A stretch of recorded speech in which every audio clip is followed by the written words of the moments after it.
welcome to Sew Let's Sew with Wendy. Thanks for joining me today. If you like what you see, please give me a thumbs up and please subscribe to my channel. Today we're going to be making some sewing room decor in the form of various size buttons. This particular one, the template I used was a round biscuit tin lid. I'm going to make a dining room size one and then I'll make a smaller one. Really simple to make. All you'll need is a scrap of fabric, a scrap for the backing, some wadding and some black for the buttonholes. The next thing to do is to draw around your template. I've actually used a dinner plate on this one and a Sharpie.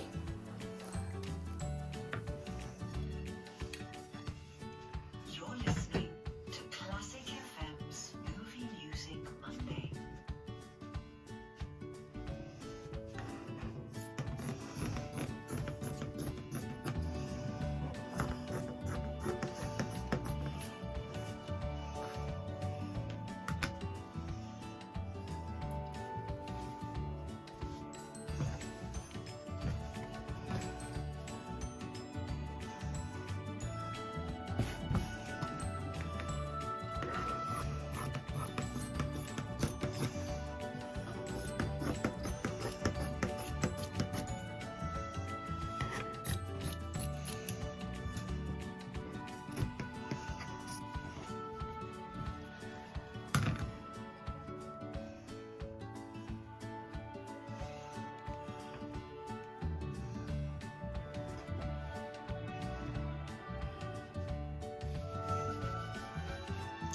Okay, so I've drawn around my template. Alexa off.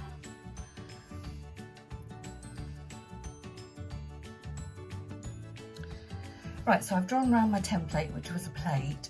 Now this fabric doesn't have a front or a back, so you'd have to be careful if it did. Obviously the pretty side needs to go underneath. And then I've got my calico backing and then my wadding, which I'll just cut now.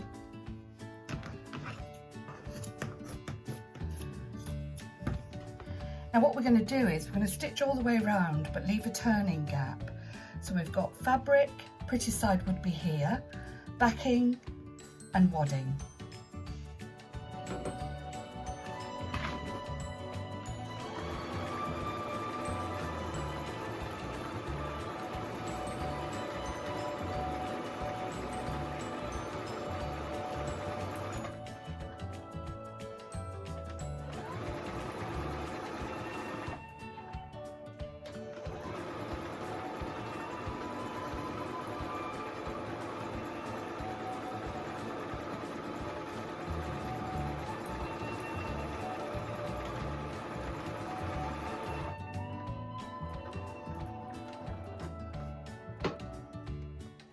Okay, so what I've done is I've stitched around the line that I drew and I've left a gap. And now I'm going to get some pinking shears. Because it's a circle, if you don't use pinking shears, it just won't flatten out properly. So I'm just going to cut down and then just going to cut all the way around, quite close to my stitches, but not obviously cutting them.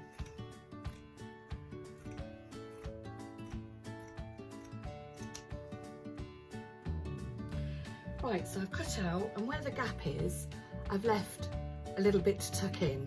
So now we're going to turn it through. So get your fabric and your calico and then just turn it inside, turn it through. There we go.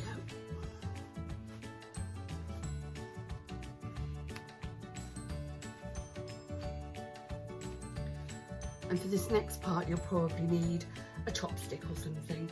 I've got my little metal chopstick, and all I'm going to do is I'm just going to push around the outside, and because we pinked it with the pinking shears, it lays out quite nicely. I'm just going to tuck, in fact I'll cut that bit of wadding off because we don't really need it. Let's just trim that away. So I'm just tucking the back in. And when you're happy with how round it is and it's nice and smooth, then just go over it with the iron.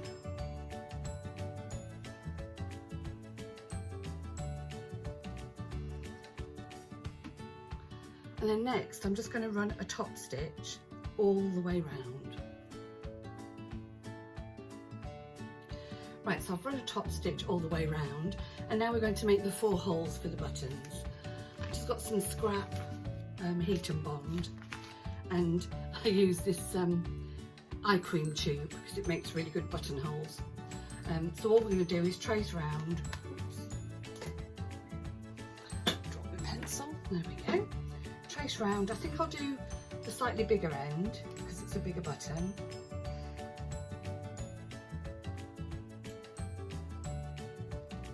I'll carry on doing this. Right, so I've done my tracing out of 4 circles. I think this heat and bond that I'm using is the no sew one. So I'm just going to press it on.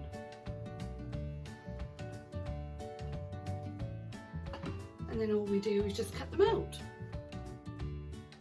Right, so I've cut all my 4 black circles out. Just peel the backing off.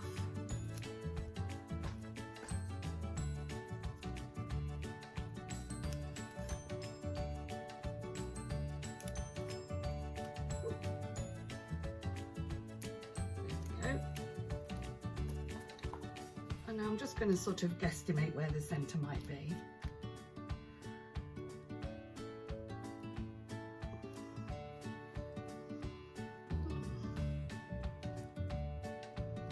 Spread them out a little. Whoops. Now I think that looks kind of good. So now we'll just pop the iron on them. And because this is the no sew heat and bond, you don't have to use that. You can use the one that you have to stitch, but it means you'll just have to stitch around the buttons. I'm not going to bother. And there you have it. A nice little button to put on your sewing room wall. I'll go and pin this up and then we'll see what they look like together.